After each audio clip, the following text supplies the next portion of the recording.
This is The Ultimate Entrepreneur with Jay Abraham, exclusively on ASBN.com. Hey everyone, Jim Fitzpatrick. Thanks so much for joining me once again on the Small Business Show, exclusively right here at ASBN.com. I have got what I think is a special show for all of you today.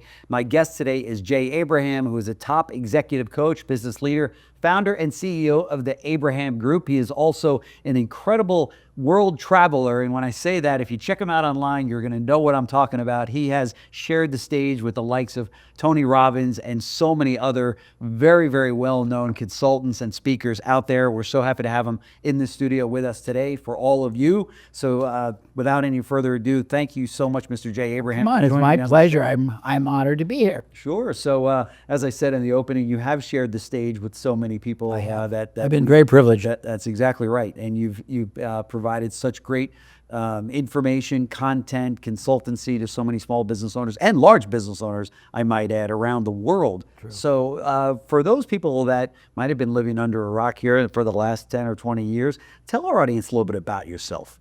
I have a very unique, I think, expertise. I've been exposed to over 1,000 industries, not businesses, and I've gotten to see literally tens of thousands of different ways people do everything from their strategy, their marketing, their business model, distribution, access, positioning, competitive advantage, partnerships, elevating their status. And I'm able to go and look at a business from a three-dimensional lens that most people don't. And I can see underperformance, hidden assets, overlooked opportunities, under-recognized resources that they don't take anywhere close to fullest advantage of, that have the ability to produce many times more results, yield, profit, leads, buyers, repeat buyers, referred buyers, for no more investment, effort, or risk. And that's sort of what I do. And how I got to it is a longer story, which I'll happily share if you want to hear it. Yeah, sure. Please do. Okay, so it's a little awkward, but I'll tell it. I started out accidentally. I'm the accidental expert. I got married at 18. I do not recommend it. I had 2 children at 20. I don't recommend that. I had the needs of someone 40 and nobody cared. And the only entrepreneurs that ever gave me an opportunity were a bunch of very impressive ones, but they didn't give me a salary. It was eat what you kill. In other words, you produce results, you get a piece, and you don't, you don't. And there's some people out there that are watching that can relate to that. But the good news was they didn't care about how much time I spent. I could do it in a minute. I could do it in 14 hours.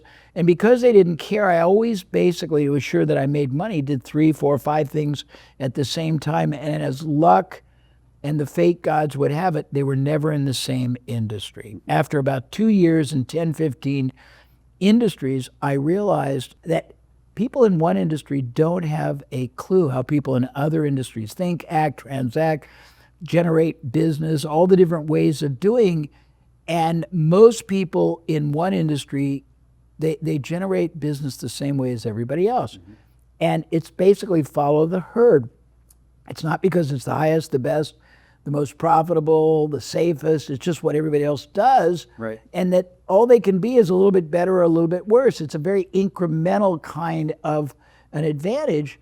But I realized, and this is what happened, I was able to take concepts, approaches, methodology that was basically common as dirt in one industry, combine 2 or 3 of them into a hybrid, take them to another industry, and all of a sudden the performance just exploded. We took one company from 300,000 to 500 million. We took another 9 times in 6 months. We took Entrepreneur Magazine and blew it up. We took investment firms and blew them up. And everyone thought I was this brilliant genius, and I'm probably pretty smart, but I was nothing more than the one-eyed man in the land of the blind. If you're doing the same thing as I am, and I give you not one, but many different ways you can do it more impactfully, more profitably, all of a sudden you run rings about people because you're out thinking them, you're out strategizing them, you're out performing them, and you're not spending any more. You're getting just a lot more current and future yield out of effort, time, money. Right. That's been basically my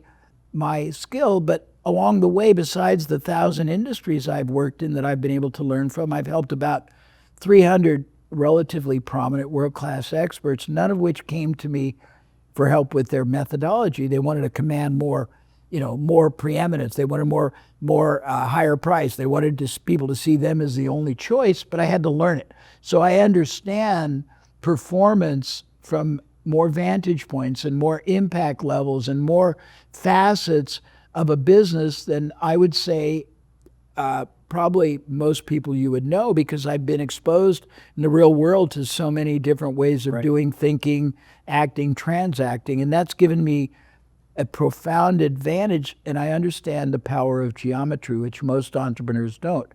How combining the interrelated processes that most people don't even recognize together and improving each one has this compound geometric effect. And I've coined a lot of phraseologies. One is operating your business in the exponential zone, watch my hands, not the incremental zone, and also borrowing success approaches from outside your industry. We call that funnel vision versus tunnel vision. Right. And I think you and I have talked a couple times. If you look at where real breakthroughs come from, they really don't come from the industry you're in. What comes from the industry you're in are best practices, which really there's a fallacy to it, because if you're the first one that learns it, maybe you have a 3, 4, 5 month window of advantage, but sooner or later everybody learns it. It becomes not best practices, but standard operating procedure. And unless you learn one new one ahead of everybody, you don't have any advantage. But if you learn more powerful, more profitable, more impactful, more high yield, lower risk ways to market, sell, generate leads, monetize, monetize people that didn't buy, monetize people that bought once and didn't buy again, monetize people you don't think you have anything to sell from. If you don't learn ways to make variable performance in different salespeople all raise, all that combines geometrically and gives you multiple times more profitability for no more risk or investment. That's sort of what I do. Right, and that's really the key to any successful business, right? Is to find that sweet spot to say, how do I take a business that's doing, let's say, $1 million a year and find, without, to your point, spending any more money, hiring any more people, and getting it to the $1.5 million or the $2 million, or maybe even the $3 million, depending on the changes that you make or the levers that you pull, right? Yeah, and with entrepreneurs, I've been privileged to spawn some pretty cool methodology. We've done about 97 categories of exponential growth without investment or risk, so pretty profound. Yeah. And one of the areas we're really, really big on is joint venture partnering, strategic alliances, co-branding, being the recommended provider, referral networks, because you can tap in for no investment or risk. You think about this. I'm having an ADD moment because I'm ADD. If anybody understands investment advisory, there's something called AUM, assets under management, right? There are all these companies out there, all these organizations out there, all these media sources out there that have invested enormous amounts over time to own access to a market, like yourself. You might have invested over the 10, 15 years you've been here, millions of dollars a year, and the cumulative effect of the dollars, the time, the credibility are assets you've invested under management that you are managing. Right. Well, if I can tap into your audience and you've got all this credibility, all this trust, and I don't have to invest a cent, I just compensate you after the fact when I get yield out of it, when I get a sale out of it, I can get a client out of a customer, I can have this access to hundreds of millions of dollars for nothing. And that's another thing that we do all the time, because there's all these businesses out there, organizations, that have the same audience that you do. They're not competitive, and they're in a position that they can source for you all kinds of business that is much more profitable. I'm taking you on a little tangent, but I'm obsessed with partnering, because if you look at the world today, the top 2,000 companies in the United States get 20% of their revenue, but 40% of their profits from partnerships. Microsoft gets $32 billion, 95% of their biggest division from partnerships. Zoom in Japan gets 45% from partnerships. One of the big management consulting firms spent $8 billion on a company just because they had this enormous partnership distribution. And most people don't understand there's so many ways that a small, medium entrepreneur can blow up ethically, qualitatively, and extremely lucratively their business really and truly for as close to zero investment or risk. And that's what I do around the world. Yeah, that's so true. And a lot of small business owners don't realize that capability. They don't even realize that partnerships in their field or their industries would exist or benefit their businesses, right? Yeah, there's so many things. I mean, and again, you're going to hear redundant because we've had some very nice private conversations. I'm all about leverage and levers and fulcrums. And if you look at a life, your life, my life, and home, keep my hands down, is our lives have been dramatically improved, enhanced by levers. Wheelbarrows, light switches, pop-top cans on Coca-Cola or beer, jacks, brooms, push buttons, and open the car. But there are even more levers that are available in a business that nobody even recognizes yet, let alone takes advantage of. Same effort, same time, same effort, same access to the market can produce multiple times more yield if you know how to do it. And there are everyone's got a revenue system. I'm going to switch for a minute. Everyone has a revenue system whether they know it or not. It's how they're targeting their audience, how they're attracting their audience, how they're converting the audience, how they're selling, upselling, reselling, how their audience, refers people if they do. But most people don't identify all the interrelated factors driving that. Every one of those can be improved 10, 15, 20, 100%. And when you improve all of those factors by knowing how to get greater performance out of each one, the combined effect is profound. For many years, everyone talks about a 10x moonshot for your business, or exponential growth. But what they're talking about is a 10x top line moonshot, which is very, very dangerous. You got to figure out what it's going to be. It's normally technologically driven. You got to find experts that are very expensive that may or may not have ever been in your business. You got to then figure out what the initiative is. They might have to combine with other experts. They've never worked together. It's going to take longer, cost more. It's like building your own house. And when it's done, it's not going to perform that well. Concurrently, you got to keep your other business going. You got to fund it somehow out of cash flow, out of borrowing, out of dilution. But you can get a 10x bottom line moonshot for no investment, no risk, just by understanding how to command and demand much greater current and future performance out of everything you do, every way you do it, everybody you do it with, every dollar you spend, every person you deploy. And that's been the driver of my life. Sure. And I think that, what we learned through COVID when businesses really had to pivot, they were forced to. Yes. And all of a sudden, they suddenly found out that there's all of these other different revenue streams that they didn't even know existed inside of their business, whether it be through distribution, or whether it be through meetings that they could have through Zoom versus flying out to the client, which I think saved a lot of businesses a lot of money. It did. And visiting with different clients around the world and what have you. So I think there was a lot that we learned. Why does it take a crisis like that for business owners to wake up, to say, wait a minute, I couldn't open up my restaurant because it was closed, but guess what? My to-go business and my, the orders on the to-go is through the roof. And now that's something that a lot of businesses have kept when things became normal again, right? That's a great question. I've never been asked it. Let me see if I can answer it in a multitude of ways. Number one, complacency. Right. Number two, you could be successfully stuck and being very content and not knowing how much more is possible or how many other ways you can come at something. Number three is most people spend the majority of their life in one or two industries. So all they really know other than their external, if you read a book or you go to a seminar, they just know how that industry operates. And I'll tell a story that's very old, but I haven't heard it told for a long time. And it's fun. Man marries a really nice woman. They have some kids and a very nice family, and she's got an extended family. So every year they go to the mother's house for holidays, for Christmas, and every year they make a roast for the family. And the man's in the kitchen because the kitchen is the focal hub of everything.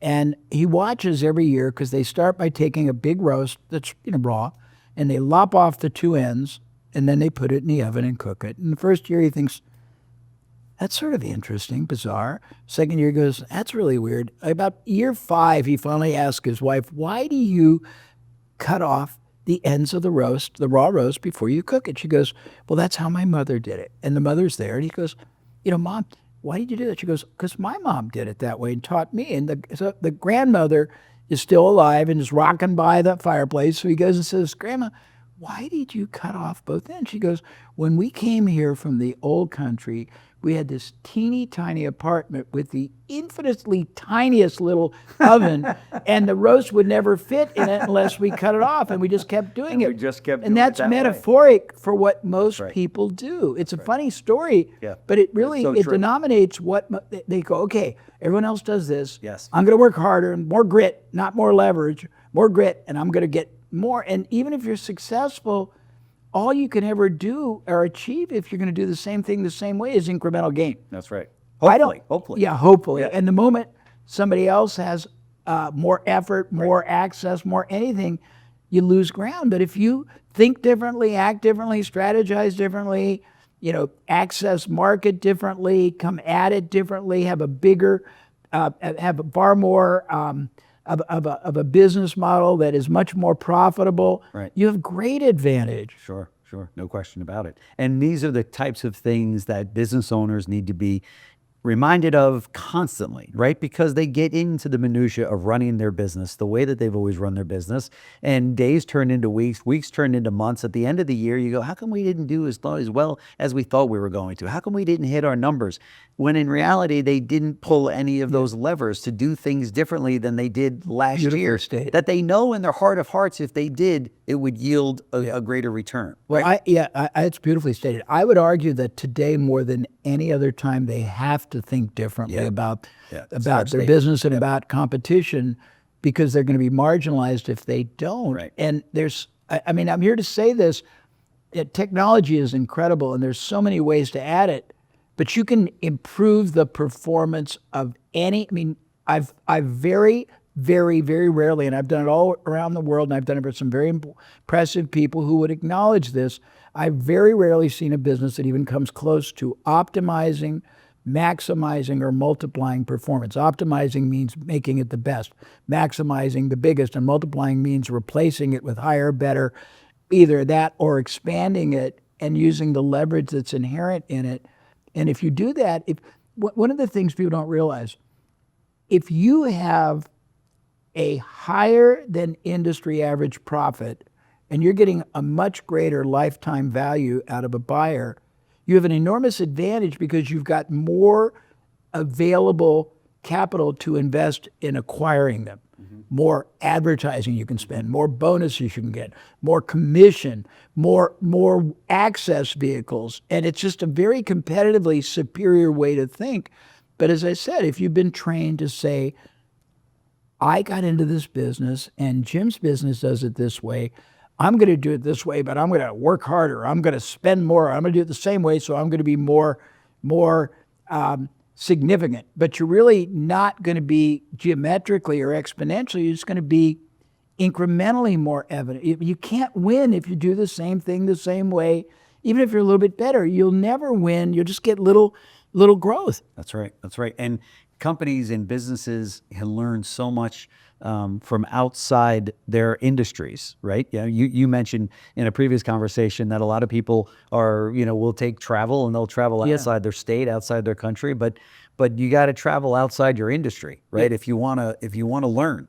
So I have been in the last couple of years referred to as a very significant breakthrough consultant. And everybody thinks of breakthroughs in terms of tectonic, upending things that shift the whole business. And those are certainly true, but you can apply a breakthrough lens to everything from strategy, business model, advertising, distribution, selling, and you can do it in ways none of your competitors would ever think about. You and I have talked about this. If you look at where breakthroughs come from, they rarely, if ever, come from inside an industry. Yeah. Fiber optics was it transformed telecommunication, but it wasn't developed there. It was aerospace and borrowed. FedEx actually created a whole industry by borrowing what's called the hub and spoke check clearing system that the Federal Reserve Bank uses to make sure people don't bounce checks. They get them cleared first thing in the morning. Right. Viagra came from heart medicine. Rogaine was pimple. The ballpoint pen or roll-on deodorant, I don't remember which one. The number one baby buggy in the world, $500 million of sales, borrowed the collapsible wheels from airplanes. The breakthroughs you want are not going to be found within your industry. Yeah, that's interesting. Very interesting. So you've got to be a student of this, right? You've got to be, as today's business owner has to look outside their, not just their business, but their industry. Well, and you should want to, because the odds are exceedingly high, Jim, that the way you're doing it isn't the highest, isn't the best, isn't the safest, isn't the fastest, isn't the most profitable, isn't the most, what I'll call residual. It's not going to give you the biggest bang for the buck long term.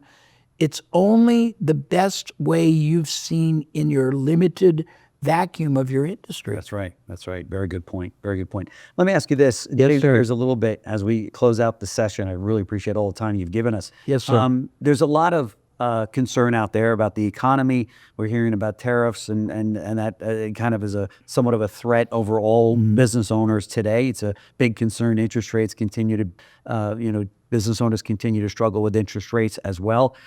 Is now a good time for those people that are on the sidelines and thinking about opening up a business? Is now a good time to do that, or should they wait? Well, yes and no. If you understand how to accelerate commerce, and as I said, I mean, if you took and I've got 97 ways to do this. If you took everything else away from me and you said, Jay, if you wanted to go into business and you could only keep one safe but highest yielding approach, what would it be? I'd say it would be strategic alliances. I have helped clients create a business by buying the rights to provide a product or service to another industry, and it costs them nothing, and all of a sudden they have a $10, $15 million business. There are many ways to do it. If you're going to go in the open market and sell a product or service the same way as everybody else in a very tumultuous and chaotic market, I would say don't do it. If you're going to do it differently, and here's a concept. Most people think they have to compete on an equal playing field. I don't believe that's necessary. I believe you want every ethical advantage you can gain, or why do it? And one of the ethical advantages is if you have almost no investment or risk and only upside. If you're a startup, that's the way to do it. We've had more people make more money. I was in the seminar business when I was younger. We did $250 million, not million. We did $250 million in 3 years, and I invested almost nothing. Why? Because I was the recommended, endorsed provider for 45 financial newsletters, Success Magazine, Entrepreneur Magazine, 3 of the in-flight magazines. I had the biggest conference promoters in Asia, in Europe, in China, and Japan, all promoting me, putting millions of dollars of their resources on the line, and I just had to walk in and deliver. I had no risk, I had no investment, I just got profit shares. There's many ways for a startup to do it by partnering. There are many ways for somebody in an industry or business now to outthink, outmarket, outstrategize, out-advertise, out-earn, outperform everybody else. But in all of those examples, it's not thinking, doing, acting, transacting the same way as everybody else. Yep. It couldn't have been better said. Thank you so much. Thank you very much for the privilege. Absolutely. Thank you for joining me in the studio. I know that our audience of entrepreneurs and small business owners will get so much out of our talk here today. We're going to be having you on more frequently. Oh, I love that. Thank you. I love the fact that our audience gets an opportunity to be introduced to you, and they'll be seeing a lot more of you on our network. So thank you so much for joining us. You're welcome. A real pleasure. Thank you. Thanks for watching The Ultimate Entrepreneur with Jay Abraham, exclusively on ASBN.com.